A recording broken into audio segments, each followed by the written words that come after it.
Hello दोस्तों, स्वागत है आप सभी का। देखिए, बहुत सारे लोग जो हैं, आप लोग वो इस बात की चर्चा करने में लगे हुए हैं कि राहु और गुरु का जो योग बनने वाला है उसको लेकर वीडियोस बनाएं। उसके वीडियोस को हम आगे देखेंगे, क्योंकि उन चीज़ों के लिए आपको सिर्फ दो बातों को ध्यान रखना है। बाकी सारी तो कहानियाँ चलती रहेंगी। सिर्फ दोनों ग्रहों के कारक तत्वों को सबसे ज़्यादा प्रभावित होते हुए देखेंगे, और आपके लगन कुंडली या चंद्र कुंडली या सूर्य कुंडली के आधार पे जिन जिन भावों के गुरुदेव स्वामित्व होंगे उनमें वृद्धि होने की संभावनाएं होंगी, उसको अपन आगे डील करेंगे।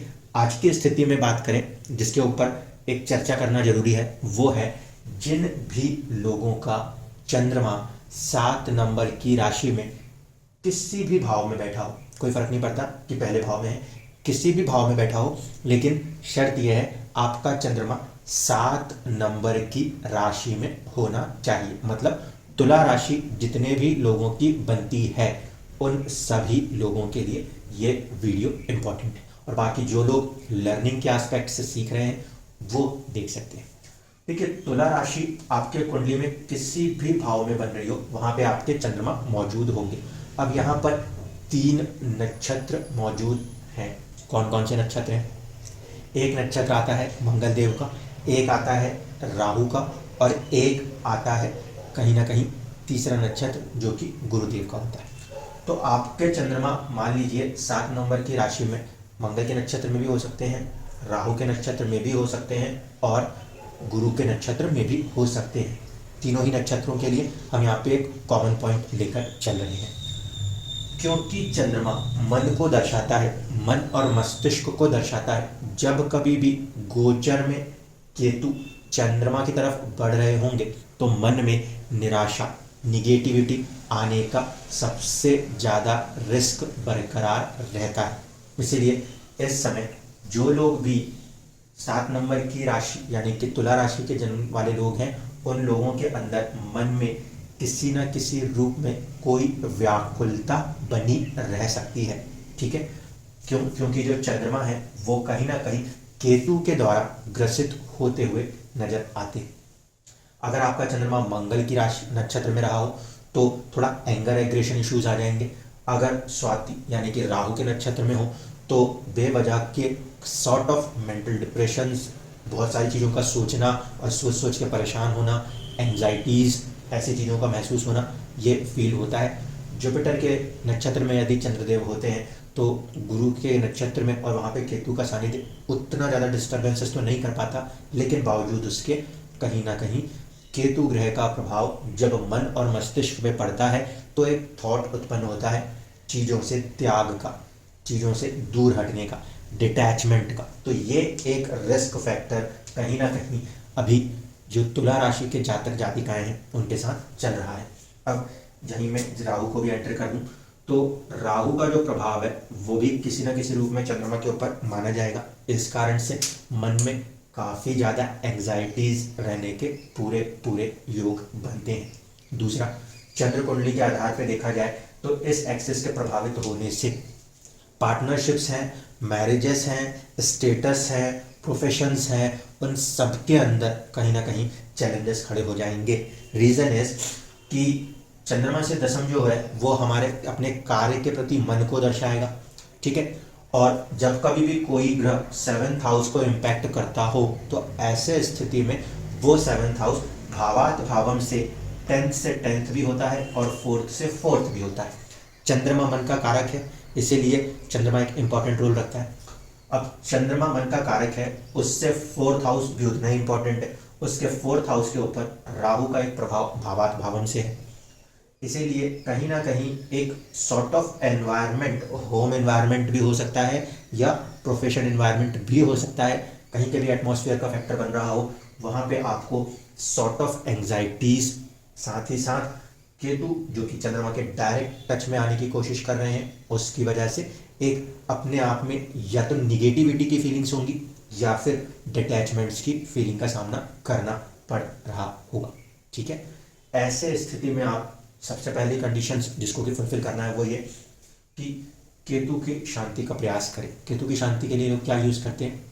मोस्टली ऐसा माना जाता है कि केतु हेडलेस प्लैनेट है, केतु की शांति के लिए लोग क्या यूज़ करते हैं? मोस्टली ऐसा माना जाता है कि केतु हेडलेस प्लैनेट है, केतु की शांति के लिए लोग क्या यूज़ करते हैं? इस वजह से यहाँ पे गणेश जी के मंत्र जाप किए जाते हैं, ठीक है, जिससे कि केतु की जो ये परेशानी है, क्रूर ग्रह कह लीजिए या फिर एक तरीके से पापी ग्रहों में जो गिनती गिनी जाती है, तो राहु केतु इन सबको गिन लिया जाता है। ऐसे स्थिति में केतु जो है उसको शांत करना आवश्यक माना जाएगा। दूसरी चीज, यदि आपका चंद्रमा सूर्य से 3 घर आगे पीछे है, सूर्य से 3 घर आगे पीछे का मतलब है, मान लीजिए 7 नंबर की राशि में हमें चंद्रमा को देखना है। अब सूर्य किसी का 6 नंबर में बैठा हो या 5 नंबर में बैठा हो या इस तरफ 8 नंबर या 9 नंबर में बैठा हो, ऐसे स्थिति में चंद्रमा जो है वो वैसे ही पाप पीड़ित चंद्रमा होगा। उस पर्टिकुलर स्टेट पे आपको कहीं ना कहीं अपने चंद्रमा को, अपने मन मस्तिष्क को भी बलि करना पड़ जाएगा। क्यों? क्योंकि एक तो मन में निगेटिविटी और आ रही है, पहले से ही चंद्रमा मन निगेटिव पड़ा हुआ है। ऐसे स्थिति में उन लोगों के लिए सबसे इम्पोर्टेंट है कि वो मेडिटेशन का सहारा लें या फिर शिव जी का जो उपाय होता है, शिव मंत्र का प्रयोग करते हुए अपने चंद्रमा को पहले एक बलि अवस्था में लेकर आए। क्यों? क्योंकि बाकी के इस समय जो योग हैं वो इसके ऊपर कुछ शुभ दृष्टि प्रभाव करने में सक्षम नहीं है। अगर एक गोचर कुंडली को आज की स्थिति में देखेंगे तो हमारे पास सिचुएशन कुछ ऐसी है। ये हुआ 10 नंबर, यहाँ 11 पे बैठे हुए हैं शनि, ये हो गया 12, ये हो गया 1, ये 2 विथ मंगल, 3, 4, 5 और 6। सूर्य की स्थिति इस समय यहाँ चल रही है, ठीक है। शुक्र की स्थिति भी मोटी मोटी यहीं ही चल रही है। बुध की स्थिति जो है वो तकरीबन अभी यहाँ पर है, ठीक है। तो ऐसी सिचुएशन के अंदर देखा जाए तो कोई शुभ ग्रह की दृष्टि प्रभाव चंद्रमा को सुरक्षित नहीं कर रही, ठीक। इसलिए यहाँ पर चंद्रमा कहीं ना कहीं प्रभावित हो रहे हैं सीधे सीधे। इसलिए जो भी लोग खासकर 7 नंबर जिसकी राशि इसको बिलोंग करते हैं, लगन ने राशि को बिलोंग करते हैं, उनके लिए ये काफ़ी ज़्यादा इम्पोर्टेंट रहने वाला है। यदि लगन भी सेम स्टेट में आके फंस रहा है, चंद्रमा नहीं और सिर्फ लगन है, तो वहाँ पर भी आपको थोड़ा सावधानी बरतनी चाहिए। लगन के ऊपर होने वाले प्रभाव जो हैं वो सीधे सीधे मस्तिष्क के ऊपर आते हैं, वहाँ पे हम बारीकियाँ भी देख सकते हैं। लेकिन चंद्रमा मन का भी स्वामी है। मन में निराशा आने से व्यक्ति अपने कैपेसिटी के अकॉर्डिंग काम नहीं कर पाता, अपने आप को हीन समझने लगता है, परिस्थितियाँ भी उसके थोड़े से अगेंस्ट सी बनने लग जाती है। क्योंकि जब हम मन से खुश नहीं होंगे तो हम अपना नेचुरल आउटपुट नहीं दे पाएंगे। इसीलिए स्पेसिफिकली चंद्र राशि पे आधारित करके इस बात को कह रहा हूँ। यहाँ पे लगन और राशि के बीच में कंफ्यूज नहीं होइएगा, बहुत स्पेसिफिक है कि मैं चंद्र राशि तुला को लेकर बात कर रहा हूँ। इसके साथ साथ जिन लोगों का चंद्रमा 11 नंबर की राशि में हो या 3 नंबर की राशि में हो, तो प्रभाव वहाँ पर भी कहे जा सकते हैं। क्योंकि ऐसे स्थिति में जो केतु हैं उनका दृष्टि प्रभाव भी कहीं ना कहीं डिटैचमेंट, पृथकतावाद दिखाने की कोशिश करेगा। लेकिन क्योंकि वो चंद्रमा से डायरेक्ट कनेक्ट नहीं होंगे, टच नहीं होंगे, तो वहाँ पे उसका आभास जो होगा वो मुश्किल से 25% होगा। यहाँ पे ये आभास 100% है। जिस भी पर्टिकुलर हाउस के अंदर ये सिचुएशन बन रही होगी, उस हाउस के अंदर सर्टेन डिस्टर्बेंसेस को कहा जा सकता है। सावधान किन किन को रहना चाहिए। सेकंड हाउस में यदि 7 नंबर की राशि आती है, यानी कि आपका 6 नंबर का यदि लगन बनता है और चंद्रमा की राशि आपकी तुला बनती है, ऐसे स्थिति में ये घर के अंदर की चीज़ों से निगेटिविटी मेंटेन करने की क्षमता दिखा देगा, ठीक है। अगर मान लीजिए किसी के लिए ये 3rd हाउस में आता है, तो छोटे भाई बहन है या कम्युनिकेशंस, आप कोई मेल भेज रहे हैं, लेटर्स भेज रहे हैं किसी तरीके का, उसमें कुछ गड़बड़, वहाँ पे मन दुखी हो रहा हो, छोटी यात्राओं से मन दुखी हो रहा हो। जिन लोगों की कुंडली में ये 7 नंबर उनके 4th हाउस में आता है, उनको घर के अंदर भी किसी ना किसी चीज़ से दुख महसूस हो सकता है। इस कारण से जिस पर्टिकुलर हाउस के अंदर ये कॉम्बिनेशन काम कर रहा है, उसमें थोड़ा सा चैलेंज आप लोगों को महसूस हो सकता है। उपाय के लिए मैं फिर से कह रहा हूँ, पहला टारगेट हमारा केतु रहेंगे, ठीक है, जिसके लिए आप गणेश जी के मंत्र को यूज़ कर सकते हैं। और यदि चंद्रमा काफ़ी ज़्यादा नेगेटिव हो रहा है तो चंद्रमा को बल देने की कोशिश करेंगे। डिपेंड यही चीज़ पे रहेगा कि आपका चंद्रमा सूर्य से कैसा है। 3 घर आगे या पीछे होगा तो निगेटिव चंद्रमा है, उसको ज़्यादा बल देने के चक्कर में नुकसान नहीं उठाना है, इस बात को ध्यान रखिएगा। नहीं तो बहुत सारे लोग पकड़ के चंद्रमा के मंत्र को खींचने लग जाएंगे। चंद्रमा के मंत्र को तभी करना है जब चंद्रमा पॉजिटिव है, सूर्य से कम 4 घर की दूरी पे बैठा है, नेगेटिव चंद्रमा लेके बैठे हैं और चंद्रमा के मंत्र पढ़ के चंद्रमा को भी बल दिए जाएंगे तो नेगेटिव चंद्रमा आपको और नेगेटिव करने लग जाएगा, वो नहीं करना। इसलिए मैंने यहाँ पे कहा था गो विद द मेडिटेशन या फिर शिव जी के मंत्र को यूज़ करना। डायरेक्ट प्लेनेट के मंत्र को टच करने जाएंगे फिर आपको वाइब्रेशंस कहीं ऊपर नीचे होती हैं तो आप रिस्पॉन्ड नहीं कर पाओगे, ये बात हमेशा ध्यान रखना। कभी भी जब किसी ग्रह का मंत्र होता है तो उसको 2-3 दिन टेस्ट करना होता है, टेस्टिंग के बाद डिसाइड करना होता है कि वो कितना फ्रूटफुल काम कर रहा है। लेकिन हम अगर ग्रह की जगह उसके डेटी का, उनके देवता का मंत्र प्रयोग कर रहे हैं तो हमें जो काइंड ऑफ रिस्क है वो कम होता है। इसीलिए मैं 99% लोगों को जब मंत्र सेंड कर रहा हूँ वो डेटी यानी कि देवताओं का ही कर रहा हूँ, और जिन लोगों को स्पेसिफिकली ग्रहों का मंत्र भेजा है वो सिर्फ टेस्टिंग के बाद ही उसको कंटिन्यू कर सकते हैं, अन्यथा नहीं।